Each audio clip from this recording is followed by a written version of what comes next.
And now, 12 a.m. with Nathan Kimmel.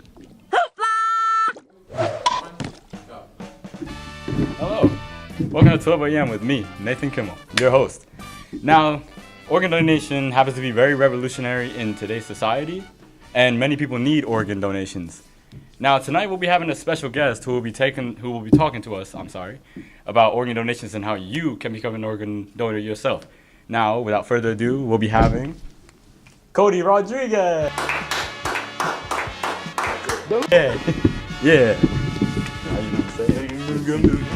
Have a seat right there. Don't hurt yourself. Of course. So how are you today? I'm doing fine. How are you doing?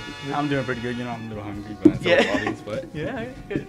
now I just have a couple questions for you regarding organ donations and how people can become them. And my first question would be, so I'm sure all the audience are all wondering, how exactly do you become an organ donor? Well, you need organs, of course. Exactly. But really, it's just, that's all you need. Just organs. Very simple. You don't need to do much else besides just have them. Right. And my next question would be, now, how does one become an organ donor exactly? Well, really, there's just a website you go to right here, www.donors1.org, and all the information you need is right there. And actually shows some of the statistics that we've done in 2018. We've had 615 organ donors that were signed up that year, which is a pretty big number. We want to get that increase, definitely. And 1,671 organs were transplanted in that year, which I definitely think can be bigger with things like this. Right. So those are all my questions for tonight. But I was told by my audience and some co-producers that you have a little something for us.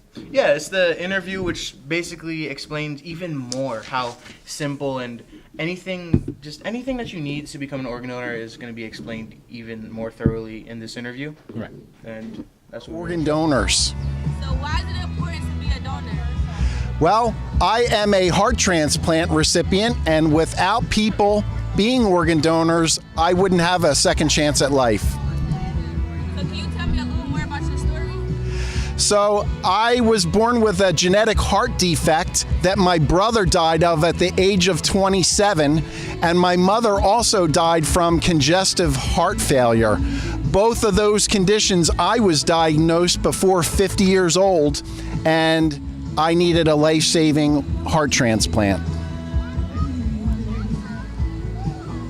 you have anything you want to say to people that are considering to donate? Well, I am the primary caregiver of my father, who is a World War II veteran. He'll be 90 years old this year. He lost his wife and oldest son to heart disease and almost lost me. And it truly is a blessing to be able to outlive my father now, where I didn't have that chance before.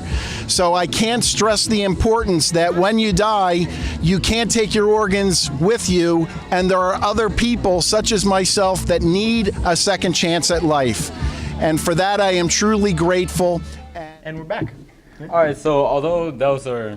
All right, well, that's all the time that we have tonight. Thank you so much for joining us. Of course. And for sharing this information with us. Yeah, no problem. Thank you all so much for joining us tonight, and we'll see you next time.